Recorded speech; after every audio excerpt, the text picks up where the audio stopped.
Today, let's talk about balance from a little bit of a different perspective.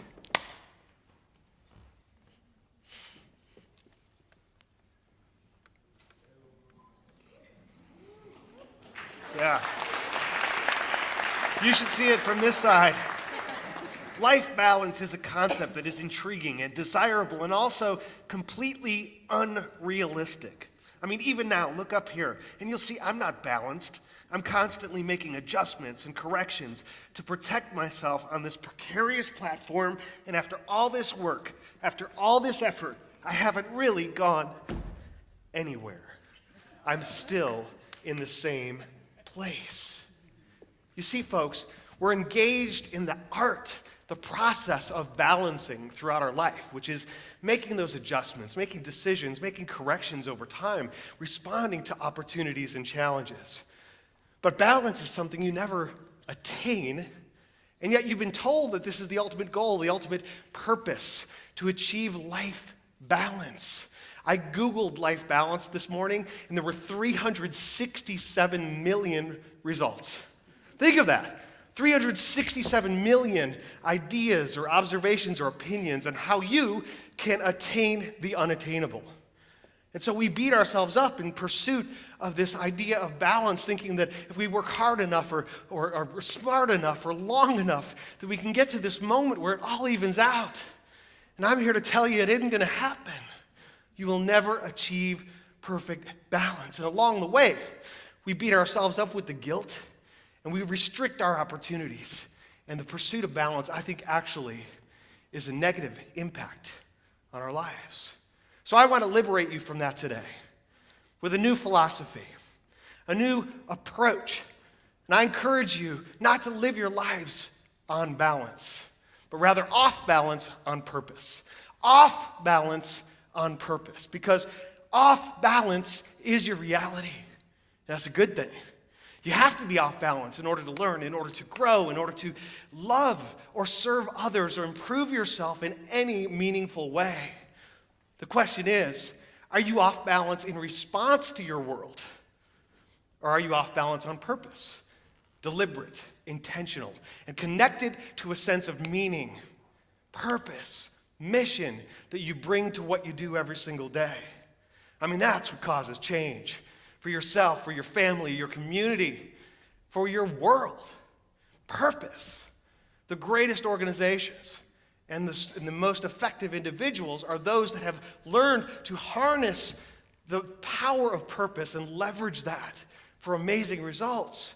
And in that respect, while that handstand is a model for remaining and maintaining at the status quo, off balance on purpose, change, transformation would be more like a backflip, launching yourself into uncertainty when you can't even necessarily see where you're going, with energy, with commitment, and with drive. Oh! Yeah. Well, thank you. This may surprise you, but when I first learned when I was 11 years old and I was exploring these ideas, I was what they called a hyperactive kid. No, I'm totally serious. And it was at that age I found purpose in an unlikely place. It was at the King Richard's Renaissance Fair in Bristol, Wisconsin, when I watched a juggler. I saw his act 6 times in a row. This guy was amazing. His name's Mike Vondruska. And after the last show of the day, he had noticed I'd been there, and he said, "Kid, would you like to learn to juggle?" Sometimes we find purpose, you see, when others take an interest in us and give us an opportunity to grow. I wanted to succeed as much for his belief in me as for my own benefit.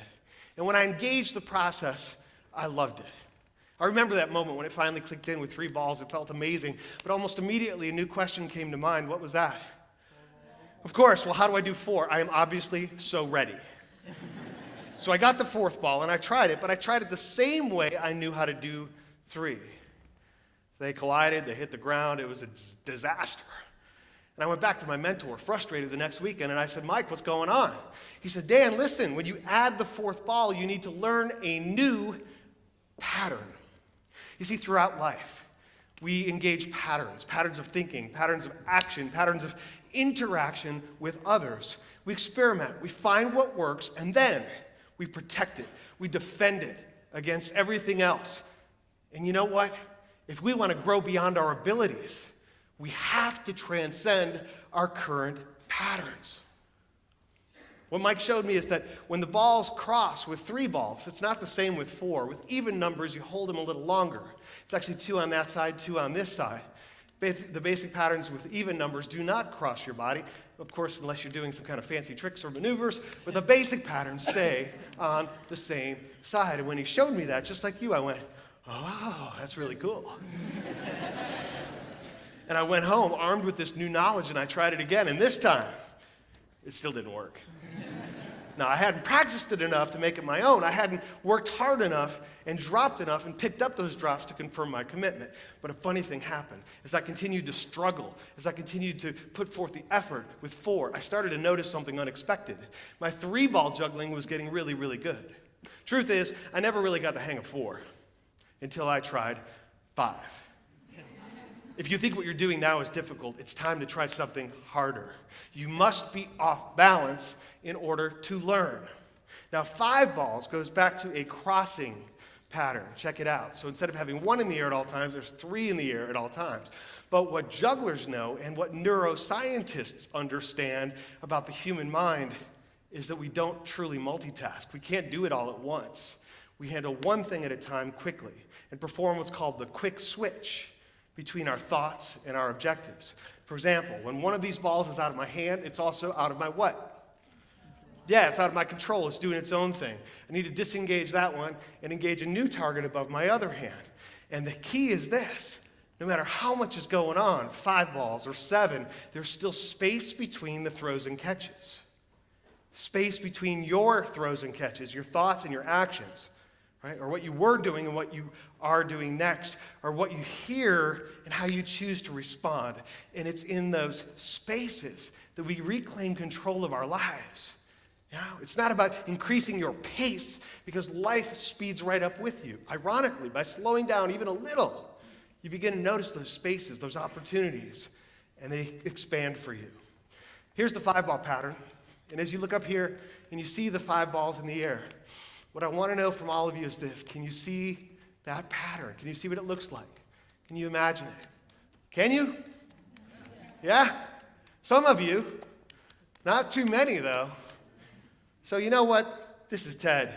We need to employ some TED Red and some technology. Lights, please. Oh, yeah. Now can you see the pattern? Yeah, some say it looks like the wings of a butterfly. I see an infinity sign reflecting your infinite potential. While our patterns are constantly changing and growing, it's the patterns that engage us and drive us forward. Lights, please. Yeah?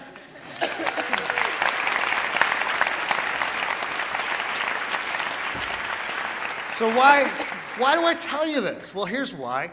Because a moment ago, you just saw a 5-sphere pattern in the air. I want to talk about your 5 spheres of success, your life. Check out the screen. You see, this model will serve you personally, but also professionally as you lead others, as you try to understand what matters most. Your work, the first sphere, your relationships, your health, your spiritual growth, and your personal interests, the things you just love to do. These are your 5 spheres of success. First, there's your work, right? Your professional pursuits and commitments. Working on school, working ultimately toward a career. Whether you're an entrepreneur and you're starting your own business, or you're looking for the right organization that really feels purposeful to you. How can we lead others and work to become the best at our chosen profession? Well, we have to reconcile our family, our relationships, our friends, the people we care about, people we care for. And you know what balance books tell you? Protect your time. Compartmentalize your life so that they don't overlap, so that there's not too much time in each area. Ridiculous, right? Because there's not enough time to do that, and they're constantly intersecting where it matters most, in your thinking and your decisions. How about this sphere, your health? That's how you fuel your pattern, right? What do you put in your body? How do you move your body? How do you rest your body so that you have the energy to move forward with purpose through life? Health-related goals are vitally important. And you know what? Not only do we hope to improve ourselves physically, but also spiritually.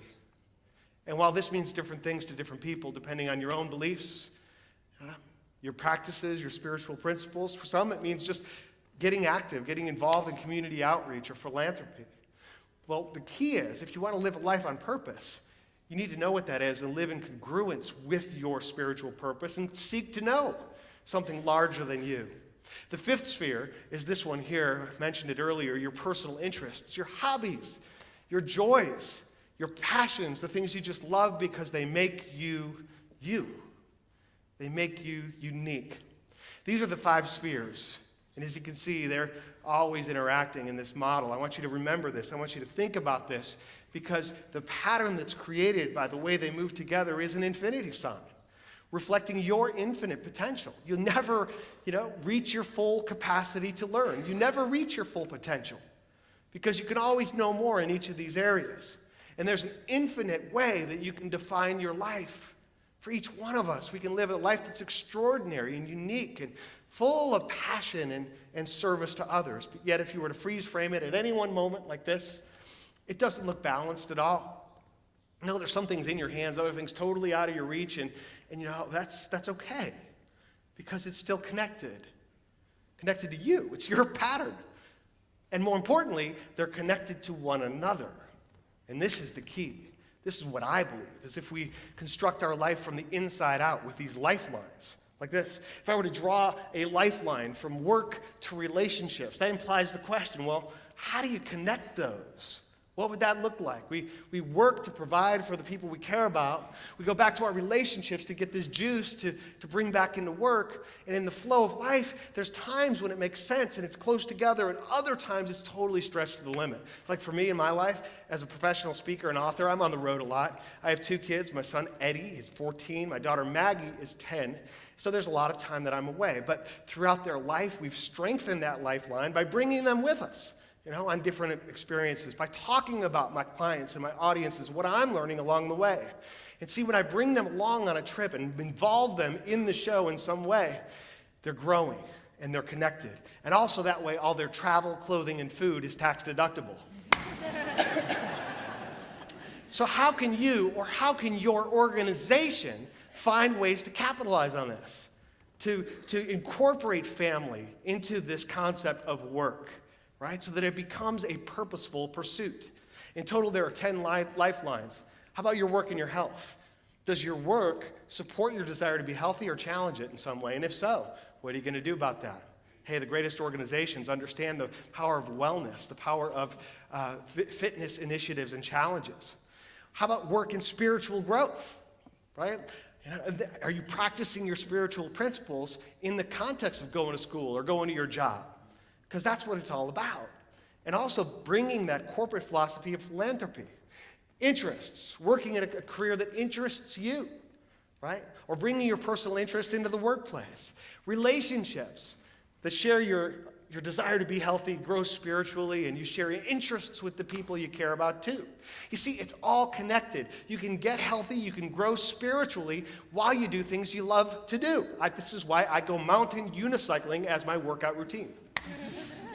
It's a great workout, trust me. And I do it with my buddy Bobby Coggins, so we've got a friendship component too. When life's in the moment and in motion like this, hey, the shapes and forms are constantly changing. But a connected life pattern will help you sustain those twists and detours as you move through life. It really will. And so you look for those opportunities, those options which are in your hand.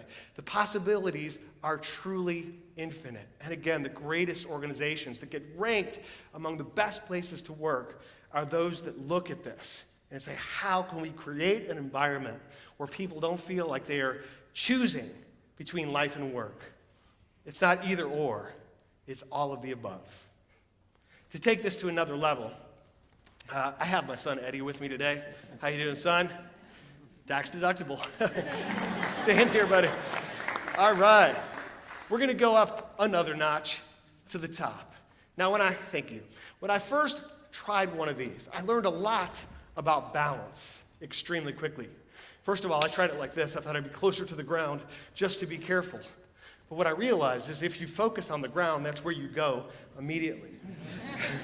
The only way to feel a sense of control in an off-balance environment in which you live is to elevate your focus, to elevate your vision, to be able to look farther than others are willing to go. And then you tell me, what's my first move to go forward? What's the first thing I have to do? What was it? Lean forward, right? Off balance, on purpose.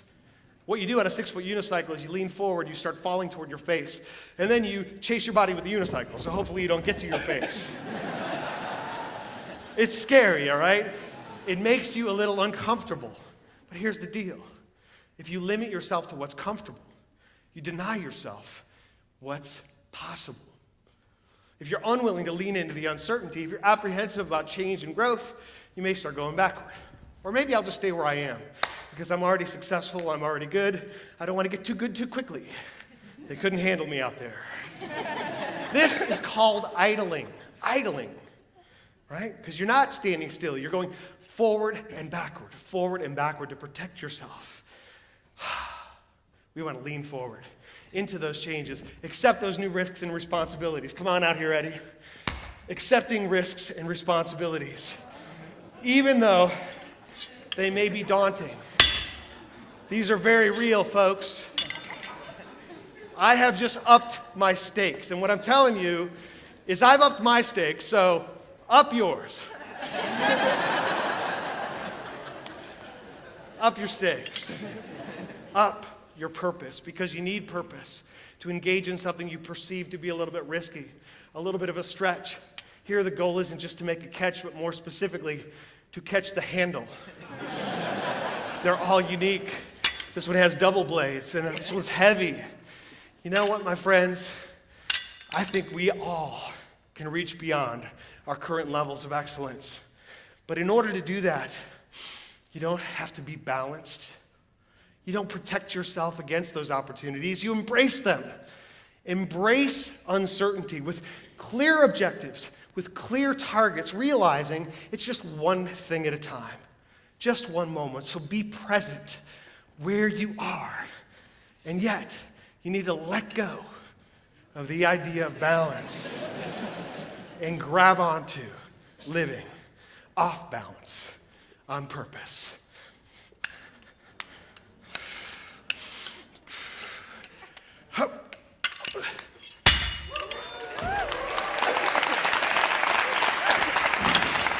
Thanks a lot. Yeah.